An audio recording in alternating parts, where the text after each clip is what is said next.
누가복음에 보면 예수님께서 예루살렘으로 올라가시기로 굳게 결심하셨다 그랬습니다. 굳게 결심하셨다. 예수님께서 예루살렘 방문을 굳게 결심하시기까지 해야만 이유가 뭐겠습니까? 이번 예루살렘 방문은 평소와 다르기 때문입니다. 이번에 예수님께서 예루살렘 방문하시는 그 방문길은 마지막 방문이 되기 때문입니다. 이번에 예루살렘에 올라가면 종교재판에 넘겨져서 사형언도를 받고, 그리고 십자가를 지고 골고다 언덕에 올라가서 거기서 십자가에 매달려 죽으셔야만 하실 것을 다 아셨기 때문에 예수님은 비장한 각오를 하신 것입니다. 예수님께서 예루살렘 입성하실 때 나귀를 타고 가셨습니다. 어린 나귀를 타고 가셨다고 했습니다. 예수님께서 이 땅에 오실 때에도 겸손하게 그분은 마국간 말 구유에서 태어나셨습니다. 그분은 만왕의 왕이지만 또 한편 세상 죄를 지고 가는 하나님의 어린 양이시기에 겸손하게 마국간 말 구유에 오셨고, 가실 때에도 또 겸손하게 어린 나귀를 타고 가셨습니다. 예수님께서 예루살렘 입성하시기 위해서 나귀를 이렇게 타시려 하자 제자들은 자신들의 겉옷을 벗어서 나귀의 등에 올려놓았습니다. 그리고 나귀를 타고 입성하실 때 많은 군중들 중에 어떤 이들은 자신들의 겉옷을 벗어서 예수님 가시는 그 길바닥에 놓기도 하고, 어떤 이들은 종려나무 가지를 꺾어서 가시는 길에 이렇게 뿌려놓기도 하고, 또 어떤 이들은 종려나무 가지를 흔들면서 호산나 호산나 하고 열렬히 환영하며 환호하기도 했습니다. 그런데 이 분위기는 오래가지 못했습니다. 불과 나흘 만에 반전이 일어난 것입니다. 예수님께서 겟세마네 동산에서 기도하신 후에 대제사장의 종들에게 체포되어 끌려갔을 때 제자들은 도망치고, 그 중에 또 한 제자는 예수님을 3번이나 부인했습니다. 그리고 많은 군중들은 십자가에 달리신 예수님을 보고 조롱하면서 예수님을 비웃었습니다. 자, 그럼에도 불구하고 예수님은 자신의 길, 십자가의 길을 묵묵히 걸어가셨습니다. 오히려 그 십자가 위에서 자신을 향해 비웃고 조롱하는 성난 군중들을 향해서 기도해 주었습니다. 아버지여, 저들이 알지 못하고 그런 것이오니 저들을 용서해 주옵소서라고 기도하셨습니다. 그리고 십자가에서 죽으시고 부활하신 후 예수님은 제자들을 찾아가셨습니다. 예수님은 제자들을 탓하고 원망하는 것 대신에 도리어 두려워 떨고 있는 그 제자들에게 평안을 빌어주며 위로해 주셨습니다. 두려워하지 말라, 평안할지어다, 이렇게 말씀하셨습니다. 뿐만 아니라 예수님은 3번이나 부인했던 베드로를 찾아가서 베드로야, 네가 나를 사랑하느냐? 라고 물어보심으로써 베드로가 예수님에게 사랑한다고 고백할 수 있는 기회를 주시기도 하셨습니다. 예수님은 제자들에게 이렇게 말씀하실 수도 있었을 것입니다. 너희들이 어떻게 그럴 수 있느냐? 다른 사람은 몰라도 제자된 너희들이 어떻게 나한테 그럴 수 있느냐? 또 베드로에게 베드로야, 다른 제자는 몰라도 베드로 네가 어떻게 나한테 그럴 수 있느냐? 라고 따지며 실망을 표현하실 수도 있었을 텐데 예수님은 그러지 않으셨습니다. 어떻게 그럴 수 있었겠습니까? 무엇이 그렇게 만들었겠습니까? 2가지 이유 때문입니다. 첫째는 예수님은 처음부터 사람들을 의지하지 않았습니다. 요한복음 2장 23절 24절에 보면 6월절에 예수께서 예루살렘에 계시니 많은 사람이 그의 행하시는 표적을 보고 그의 이름을 믿었으나 예수는 그의 몸을 그들에게 의탁하지 아니하셨으니 이는 친히 모든 사람을 아시며 라고 했습니다. 예수님께서 가나 혼인잔치에서 물로 포도주를 만드는 기적을 행하셨을 때 많은 사람들은 놀라하면서 예수님을 주목하기 시작했습니다. 하지만 예수님은 그들에게 자기 몸을 의탁하지 않으셨다. 그들을 믿지 않았다고 했습니다. 많은 군중들이 예수님이 행하신 그 오병이의 기적, 떡 5개와 물고기 2마리로 장정 5,000명을 먹이고도 남긴 그 오병이어의 기적을 사람들이 보고 예수님을 임금으로 삼으려고 예수님을 따라다녔을 때, 그때 예수님은 어떻게 하셨습니까?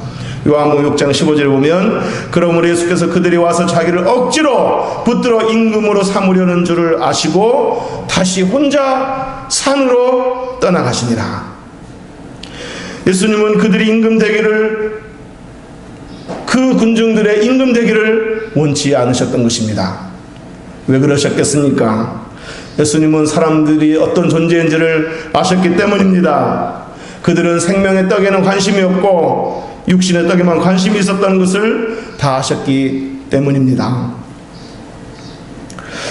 예수님은 십자가를 지시기 전에 이미 모든 것을 다 아셨습니다. 가룟 유다가 돈을 받고 예수님을 팔 것도 아셨고, 제자들 대부분 예수님을 버리고 도망칠 것도 아셨고, 베드로가 예수님을 3번이나 모른다고 부인할 것도 다 아셨습니다. 그러므로 예수님께서 사람들에게, 제자들에게 실망은 하셨겠지만 그렇다고 사람들 때문에 시험 들지는 않으셨습니다. 자신이 가야 할 그 십자가의 길을 가는 데 있어서 망설이거나 주저하지 않으셨습니다. 묵묵히 십자가의 길을 걸어가셨습니다. 예수님에게서 사람들이란 처음부터 사랑의 대상이지 의지의 대상이 아니었던 것입니다. 자, 둘째, 하나님 아버지가 함께 계셨기 때문에 예수님은 그런 가운데서도 십자가의 길을 걸어갈 수 있었습니다. 예수님이 사람들의 배신을 당하고 배척을 당했어도 그들을 용서하고 그들을 축복해 줬을 뿐만 아니라 자신의 길을 묵묵히 걸어갈 수 있는 두 번째 이유는 아버지가 함께 계셨기 때문입니다. 오늘 본문 32절을 다 같이 한번 읽어보겠습니다. 32절 시작. 보라, 너희가 다 각각 제 곳으로 흩어지고 나를 혼자 둘 때가 오나니 벌써 왔도다. 그러나 내가 혼자 있는 것이 아니라 아버지께서 나와 함께 계시느니라. 아멘. 예수님은 다 아셨습니다. 제자들이 각각 제 곳으로 흩어질 것도 아셨고, 그래서 결국 혼자 남게 될 것을 아셨습니다. 그러나 아주 중요한 사실을 한 가지 더 아셨습니다. 그게 뭡니까? 아버지가 함께 계실 것을 아셨던 겁니다. 다 떠날지라도 아버지가 함께 계실 것을 아셨기 때문입니다. 결코 혼자가 아니라는 것을 아셨기 때문입니다. 요한복음 8장 29절에 보면 나를 보내신 이가 나와 함께 하시도다. 나는 항상 그가 기뻐하시는 일을 행함으로 나를 혼자 두지 아니하셨느니라. 나를 혼자 두지 아니하셨느니라. 믿습니까? 기차 여행 중 한 어린아이가 사람들의 시선을 끌었습니다. 보호자가 필요한 나이임에도 불구하고 혼자서 창밖을 내다보기도 하고, 또 화장실을 혼자 가기도 하고, 또 기차 안에서 또 이렇게 음료수를 사 먹기도 하고 즐거워하는 모습을 보였기 때문입니다. 그래서 이를 지켜보던 한 아줌마가 얘야, 혼자서 여행하면 안 무섭니? 라고 물었습니다. 그때 아이는 자신감 넘치는 목소리로 무섭기는요, 우리 아버지가 이 기차를 운전하시는 기관사거든요 라고 말했다고 합니다. 그 아이는 기차 안에 혼자가 아니고 아버지가 늘 함께 있다는 것을 잘 알았기 때문에 씩씩할 수 있었던 것입니다. 아프리카 어느 부족에서는 아들의 성인식 때 아버지는 그 아들을 밀림 속으로 데리고 간다고 합니다. 어두운 밤에, 캄캄한 밤에 밀림 속에 데리고 가서 칼 한 자루만 쥐어주고 혼자 돌아옵니다. 아들 혼자 있게 놔둡니다. 아들은 그 밀림 속에서 그 어둠의 공포를 느껴야만 하고 맹수들의 울음소리를 들으면서 주변에 바스락거리는 소리를 들으면서 두려워하며 떨어야만 했습니다. 뜬 눈으로 밤을 지새워야 했습니다. 하지만 새벽이 오고 날이 밝았을 때 이 아들은 깜짝 놀라게 됩니다. 왜냐하면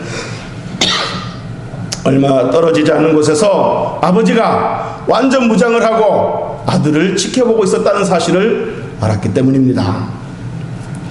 아, 밤새 나 혼자가 아니었구나. 아버지가 조금 떨어진 곳에서 나와 함께 있었구나 라는 사실을 알았기 때문입니다. 예수님이 가셨던 길, 십자가의 길은 혼자가 아니었습니다.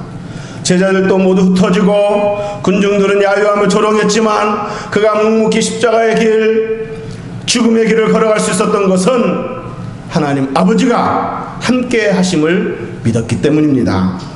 사랑하는 온전교 성도 여러분, 이렇게 우리 주님은 아버지가 함께 계심을 알고 믿었기에 사람들에게서 실망하지도 않았고 또 사람들 때문에 자신의 길을 가는데 주저하지도 않았고 포기하지도 않았습니다. 자, 그리고 오늘 본문에 보면 예수님께서 제자들에게 아주 중요한 말씀을 하셨습니다. 우리 33절 다 같이 한번 읽어보겠습니다. 시작. 이것을 너에게 이르는 것은 너희로 내 안에서 평안을 누리게 하려 함이라. 세상에서는 너희가 환난을 당하나 담대하라. 내가 세상을 이겼노라. 아멘. 이것을 너희에게 이루는 것은 너희로 내 안에서 평안을 누리게 하려 함이라. 세상에서는 너희가 환난을 당하나 담대하라. 내가 세상을 이겼노라. 자, 이 말씀의 요지는 바로 이것입니다. 나는 결코 혼자가 아니야. 아버지가 함께 계실 거야. 그리고 내가 이 말을 너희들에게 해주는 이유는, 내가 이 말을 너희들에게 해주는 이유는 너희들이 장차 환난을 만났을 때 평안을 얻기 위해서다. 지금 너희들이 환난 중에 있고 또 환난을 당하게 될 것이지만 내가 세상을 이긴 것처럼 너희들도 세상을 이길 수 있기를 원해서다. 내가 세상을 이길 수 있었던 것은 아버지가 나와 함께 계심을 믿었기 때문이다. 이 사실을 너희들도 알기를 원한다. 그러므로 너희들도 나처럼 아버지가 함께 계심을 믿고 담대하게 승리할 수 있기를 원한다. 이런 것입니다. 여러분, 주님이 하신 이 말씀은 단지 제자들에게만 하신 말씀이 아닙니다. 오늘 바로 저와 여러분에게 하신 말씀인 줄로 믿으시기를 주님의 이름으로 축원합니다. 오늘날 저와 여러분이 살아가는 중에 감당하기 어려운 일을 만났을 때, 혹은 주어진 직분이나 어떤 사명을 감당하다가 지쳤을 때 저와 여러분은 결코 혼자가 아니라는 사실을 깨우쳐 주시기 위한 말씀인 줄로 믿으시기를 주님의 이름으로 축복합니다. 저와 여러분에게도 동일하게 아버지가 함께 계실 줄을 믿으시기를 주님의 이름으로 축원합니다. 가수 서영은의 노래 중에 이런 가사가 있습니다. 우리 교회 이상칠 형제님이 이 노래를 좋아하고 나한테도 이 노래를 보내주곤 했었는데, 그 가사 중에 이런 가사가 있습니다. 힘이 들 땐 하늘을 봐. 나는 항상 혼자가 아니야. 이런 가사가 있습니다. 여러분, 힘이 들 때 위에 계신 주님을 바라볼 수 있기를 주님의 이름으로 축원합니다. 스데반이 돌에 맞아 순교를 당할 때 그가 담대히 순교를 할 수 있었고, 또 도리어 돌을 던지는 군중들을 향해서 용서의 기도를 할 수 있었던 그 힘은 어디서 나왔겠습니까? 그 순간 그가 위를 바라봤을 때, 하늘을 바라봤을 때 하늘 문이 열리고 그곳에서 예수님이, 그 하나님 보좌 우편에서 예수님이 서서 스데반을 응원하고 계셨던 그 환상을 보았기 때문입니다. 즉 혼자가 아니라 주님이 함께 하신다는 사실을 알았기 때문입니다. 이제 말씀을 정리하겠습니다. 사람은 사랑의 대상이지 의지할 대상이 아니라는 것을 꼭 기억할 수 있기를 바랍니다. 배우자도 자식도 친구도 지금 옆에 있는 성도도 사랑의 대상이지 주님보다 더 의지할 대상은 아니라는 것을 기억하시기 바랍니다. 이걸 기억할 때 사람들에게 의해서 실망받을 것도 없고 사람들에 의해서 상처받을 것도 없고 사람들에 의해서 위축될 것도 없는 겁니다. 사람들이 좀 이렇게 칭찬해주고 인정해주고 이렇게 주목한다고 해서 방방 뜰 것도 없고 사람들이 좀 뭐라고 했다고 해서 위축될 것도 없는 거예요. 사람은 우리의 사랑의 대상이지 우리의 의지의 대상이 아니라는 것을 꼭 기억할 수 있기를 바랍니다. 우리가 믿고 의지할 대상은 늘 우리와 항상 함께 하시는 성부 하나님, 성자 하나님, 성령 하나님, 삼위일체 하나님이신 줄을 믿으시기를 주님의 이름으로 축복합니다. 아들을 주신 성부 하나님이 저와 여러분을 결코 홀로 두지 않으실 것입니다. 그 성부 하나님이 오늘 저와 여러분에게 이렇게 말씀하십니다. 두려워하지 말라. 내가 너와 함께 함이니라. 내가 너와 함께 함이니라. 믿습니까? 자신의 생명을 주신 성자 하나님이 저와 여러분을 결코 혼자 두지 않으실 것을 믿으시기를 주의 이름으로 축복합니다. 그 성자 하나님 오늘 저와 여러분에게 이렇게 말씀하십니다. 보라, 내가 세상 끝날까지 너희와 항상 함께 하리라. 믿습니까? 우리 안에 항상 내주하시는 주님 오실 때까지 항상 내주하시는 성령 하나님이 저와 여러분을 결코 혼자 두지 않으실 것을 기억하시기를 바랍니다. 그 성령 하나님이 오늘 저와 여러분에게 이렇게 말씀하십니다. 네가 기도도 안 나오고 신음소리밖에 안 나올 때 내가 말할 수 없는 탄식을 가지고 너를 위해 기도하리라. 믿습니까? 이렇게 한 분이신 하나님이 삼위의 존재 방식으로 우리와 함께 하신다니 얼마나 든든합니까? 한 주간 동안 살아갈 때 여러분은 결코 혼자가 아니라는 사실을 꼭 기억하고 이 어려운 때 승리할 수 있기를 주님의 이름으로 축복합니다. 기도하겠습니다.